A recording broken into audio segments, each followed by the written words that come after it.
Soal 3. Nah, di sini diceritakan Anda melayani banyak nasabah dan antriannya cukup panjang, kemudian ada kakek-kakek datang untuk ikut mengantri. Karena terlalu lama, kakek tersebut meminta untuk dilayani terlebih dahulu. Sikap kita kira-kira seperti apa? Yang pertama, Anda minta maaf dan minta kakek itu antri sesuai antrian. Yang B, meminta maaf dan mengatakan kalau pelayanan disyaratkan jadwal kedatangan. C, langsung melayani kakek tersebut karena dia sudah tua.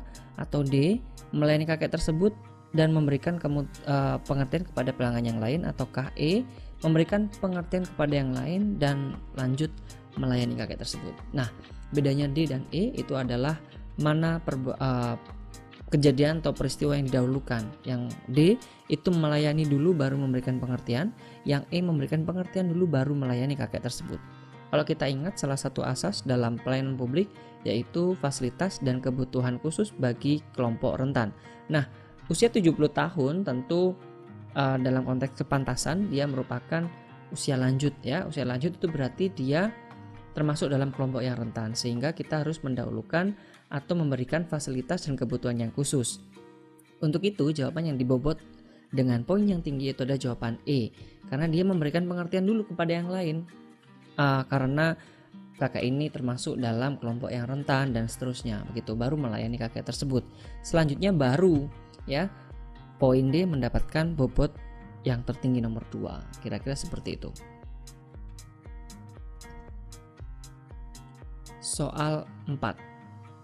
Ya, kira-kira permasalahan soal 4 Anda bisa baca terlebih dahulu dengan stop videonya, atau kira-kira seperti ini saya ringkasnya. Anda seorang CS, ada seseorang ibu-ibu tua di sini menanyakan prosedur BPJS, dan ternyata setelah dijelaskan panjang lebar dengan bahasa yang mudah pun sang ibu masih bingung ya, dan kira-kira apa yang harus kita lakukan dengan kasus yang seperti demikian. Kalau yang A, menjelaskan secara pelan ya, menjelaskan lagi agar mudah dipahami.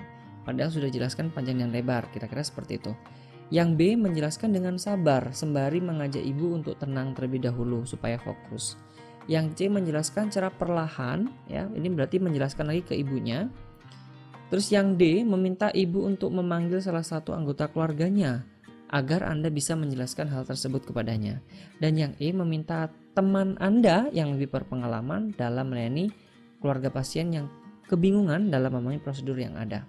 Kalau kita lihat di sini, kalau kita mempertimbangkan kecepatan ya, prinsip dan asas kecepatan, maka supaya lebih cepat tertangani, karena di sini juga ada proses rawat inap anak yang sedang sakit juga dan butuh perawatan yang cepat ya, di sini ada kata kunci cepat, maka yang perlu kita lakukan yaitu D. Jadi D itu seharusnya kita mendapatkan bobot yang paling tinggi. Karena di sini berdasarkan asas kecepatan, supaya ibu dan anaknya di sini ya, dan anaknya itu tertangani dengan cepat, kita perlu untuk memanggil salah satu anggota keluarganya supaya pelayanan itu bisa dilakukan secara cepat. Kira-kira seperti itu. Soal 5. Ya. Di sini diceritakan bahwa Anda seorang karyawan di sebuah perusahaan yang bergerak di bidang transportasi.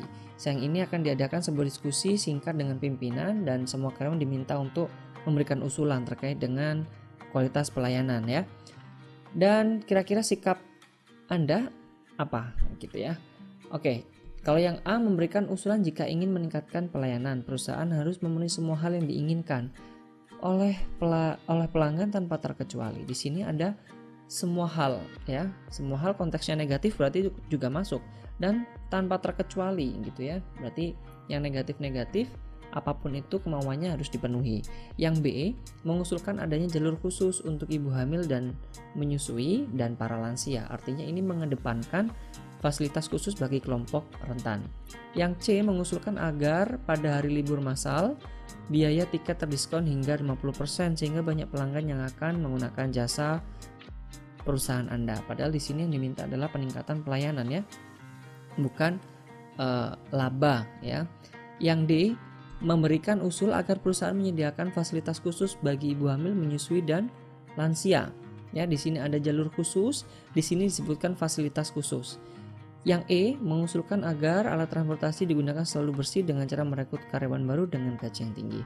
Dan jawaban yang mendapatkan skor paling tinggi itu adalah jawaban D. Di sini ada fasilitas khusus dan kita bandingkan dengan jalur khusus. Jalur khusus itu merupakan bagian dari fasilitas khusus, bukan begitu?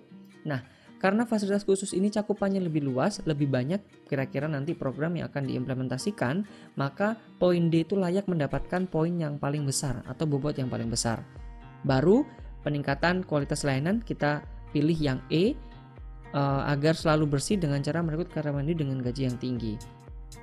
Baru kita susul dengan C, B, dan A, kira-kira seperti itu. Soal 6. Di sini ceritakan ada seorang teman Anda memiliki istri yang akan melahirkan, tapi tidak memiliki biaya untuk rumah sakit, maka ia berniat untuk meminjam uang ceritanya. Nah, padahal uang Anda cukup untuk kebutuhan sehari-hari saja. Nah, kira-kira apa yang akan Anda lakukan? Di sini konteks pelayanan publiknya itu adalah orientasi kepada orang lain. Orientasi pada orang lain itu juga harus mempertimbangkan aspek keberlanjutan dan aspek kemampuan Anda ya dalam menolong. Kira-kira begitu. Kewenangan di sini dan prinsip profesionalitas gitu ya, itu juga harus dijunjung tinggi. Kalau kita lihat jawaban A, dia minta maaf dan mengatakan sebenarnya dia tidak punya uang. Ini sangat tidak mencerminkan konsep orientasi pada orang lain ya. Yang B, saya pinjamkan sisa uang yang sedikit tersebut. Sedikit tersebut ini maksudnya dipinjamkan semua ya. Terus yang C, saya menolak meminjamkan uang karena cukup untuk sehari-hari saja. Yang D, akan memberikan solusi dengan membantunya meminjam uang dari kawan yang lain gitu ya. Meminjamkan uang tapi dari kawannya yang lain lagi gitu. Dan yang E menyarankan agar dia meminjam dari orang lain. Dan jawaban yang dibobot paling tinggi itu adalah jawaban yang D. Ya. Saya akan memberikan solusi dengan membantunya meminjam uang dari kawan yang lain dengan mempertimbangkan dengan konsep orientasi pada orang lain dan kemampuan tadi ya, kita memilih jawaban D untuk dibobot dengan bobot yang paling tinggi. Karena kalau kita lihat di sini tidak ada misalkan dia meminjamkan sebagian uangnya yang lebih gitu ya, dan sebagian lagi digunakan untuk kebutuhan sehari-hari. Karena di sini konteksnya adalah uangnya hanya cukup untuk kebutuhan sehari-hari, sehingga tidak mungkin ada sisa yang lebih gitu. Jadi kalau misalkan kita pilih yang B, itu artinya kita tidak mempertimbangkan kemampuan kita dan keberlangsungan hidup kita gitu ya. Jadi yang tepat itu adalah yang D, solusi untuk membantu meminjam uang dari kawan yang lain. Nah, ini selain orientasi pada orang lain dengan cara membantu, juga menyelesaikan masalah dengan cara meminjam uang dari kawan yang lain yang merasa berkecukupan. Dan yang E itu hanya menyarankan saja, tidak memberikan action sampai membantu untuk mendapatkan uang. Kira-kira seperti itu. Soal 7, hari ini rekan kerja di kantor Anda, ayahnya sakit keras dan rekan Anda tak punya biaya untuk membawanya ke rumah sakit. Kira-kira apa? Jawaban yang tepat, apakah A, saya menasihatinya untuk lain kali mencari fasilitas Jamkesmas atau jaminan kesehatan masyarakat, atau yang B, saya menganjurkan untuk mengikuti asuransi kesehatan. C, saya memberinya bantuan semampu saya. D, saya mengkoordinir rekan-rekan untuk turut membantu. Apakah E, saya melaporkan kepada atasan terkait dengan hal ini. Nah, tadi ya, dalam membantu orang lain atau orientasi kepada orang lain juga harus mempertimbangkan kemampuan ya. Dan kira-kira jawaban yang tepat itu adalah jawaban D. Jawaban D di sini, ya kenapa kok C tidak didahulukan? Karena C ini hanya konteksnya kepada Anda sendiri, ya tidak pada cakupan yang lebih luas untuk mendapatkan bantuan yang lebih besar misalkan, atau biayanya bisa tercover lebih banyak gitu. Makanya jawaban C di sini dibobot dengan skor 4, sedangkan skor 5-nya itu ada pada jawaban D supaya biayanya dapat tercover secara penuh mungkin atau lebih banyak daripada yang C. Kira-kira seperti itu. Kalau yang lain ini tidak memberikan action yang dapat menyelesaikan masalah atas kurangnya biaya yang dihadapi oleh rekan kerja Anda. Soal 8 ini masih mirip dengan yang tadi. Jadi konteksnya di sini adalah sahabat. Kalau tadi rekan kerja, ayah sahabat Anda mengalami serangan jantung dan masuk rumah sakit. Kira-kira apa yang akan Anda lakukan? Atau yang A, saya percaya dokter rumah sakit mampu menanganinya dengan baik. Atau yang B, saya akan menjenguknya ketika ada waktu yang benar-benar longgar. Atau C, saya akan menjenguknya saja berarti ya. Yang D, saya akan menanyakan apakah kondisinya memang parah. Dan yang E, saya berharap semoga lekas sembuh. Nah, kira-kira jawaban yang tepat itu yang mana? Di sini adalah konteks orientasi kepada orang lain juga, ya kita kaitkan dengan pelayanan publik. Dan jawaban dengan bobot tertinggi itu adalah C, saya akan menjenguknya. Artinya di sini kalau misalkan bedanya C dengan B apa ya? Kalau B di sini kalau ada waktu yang benar-benar longgar gitu ya, benar-benar. Ini sangat subjektif sekali. Benar-benar dengan sedikit longgar itu sudah berbeda secara perspektif kan seperti itu ya. Itu sangat subjektif sekali terkait dengan longgarnya kapan. Nah, kalau yang C di sini saya akan menjenguknya. Bagaimanapun bagaimanapun keadaan kita menyempatkan untuk menjenguk. Kira-kira seperti itu. Baru bertanya yang D itu ya. Saya menanyakan apakah kondisinya memang parah sehingga perlu dijenguk. Kira-kira seperti itu. Baru yang B. Kalau misalkan sudah tidak ada jawaban yang seperti C dan D, Anda bisa pilih akan menjenguknya kalau misalkan waktunya Anda itu benar-benar longgar. Kira-kira seperti itu. Untuk itu jawaban B memang tidak mendapatkan skor yang paling tinggi ya, karena di sini ada unsur subjektivitas yaitu yang benar-benar longgar. Kira-kira seperti itu. Soal 9.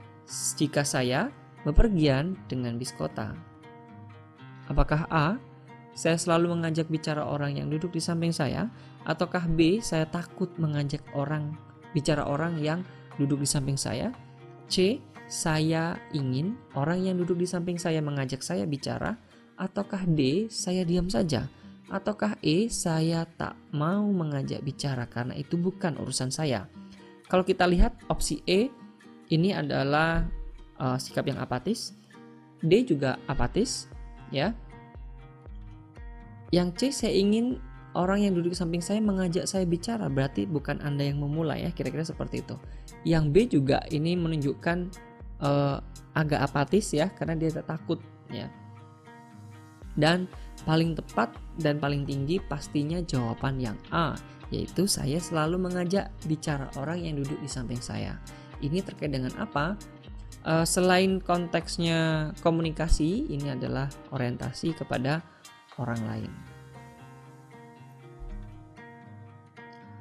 Soal 10 ya.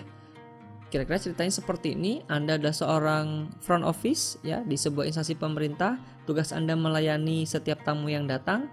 Tiba-tiba suatu hari ada tamu yang ingin bertemu pimpinan untuk suatu urusan yang harus diputuskan saat itu, tapi pimpinan Anda tidak ada, ya, tidak ada, dan urusannya itu ternyata juga tidak bisa ditinggalkan. Nah, tamu tersebut ternyata mendesak Anda untuk mencoba menghubungi atasan, tapi setelah beberapa kali dicoba, nomor atasan Anda tidak dapat dihubungi. Nah, kemudian tamu tersebut meminta Anda memberikan keputusan. Nah, sikap Anda kira-kira seperti apa? Ingat bahwa dalam pelayanan publik itu ada keprofesionalitas ya, profesionalan. Keprofesionalan itu juga merujuk pada profesionalisme yang mana itu mempertimbangkan kewenangan. Selain itu dalam pelayanan publik itu harus mempertimbangkan kecepatan. Nah, kalau kita lihat jawaban A, dia minta mengambil keputusan tanpa petunjuk ya, tanpa petunjuk selama tidak bertentangan dengan kebijakan yang ada. Ini dipertanyakan karena kewenangannya bukan ada pada Anda. Yang B, tidak berani. Ya, ini melawan prinsip ini ya, kecepatan. Yang C, ragu-ragu ya. Ragu-ragu dalam mengambil keputusan tanpa petunjuk atasan karena saya takut melakukan kesalahan. Ragu-ragu berarti dia menjurus kepada pengambilan keputusannya ya, sudah menjurus ke situ. Dan yang D, menunda-nunda pengambilan keputusan tanpa petunjuk atasan ya, tanpa petunjuk atasan. Dan yang E, mengambil keputusan tanpa petunjuk atasan karena sangat mendesak. Atasan pasti memakluminya asal benar. Nah, kalau kita lihat jawaban A sampai E ini sedikit banyak saling bertentangan antar prinsip. Tapi kita memilih jawaban yang paling mendekati benar atau paling tidak memiliki bobot yang paling tinggi. Dan jawaban yang memiliki bobot paling tinggi itu adalah jawaban A. Di sini ada prinsip yang dikesampingkan yaitu kewenangan, konteks kewenangan untuk mendukung prinsip kecepatan. Ya, kalau kita lihat di sini tidak berani, terus ragu-ragu, menunda, ini semua tidak menyelesaikan masalah ya, tidak menyelesaikan masalah atau mengulur-ulur masalahnya malahan gitu. Kalau yang E, dia mengambil keputusan tanpa petunjuk karena alasan sangat mendesak. Atasan pasti memakluminya asal benar. Nah, antara A dan E ini sedikit banyak salah satu prinsip itu menonjol. Yang A di sini mengambil keputusan tanpa petunjuk atasan meskipun melawan profesionalisme. Di sini ada kecepatan yang didahulukan, ya, prinsip kecepatan yang didahulukan.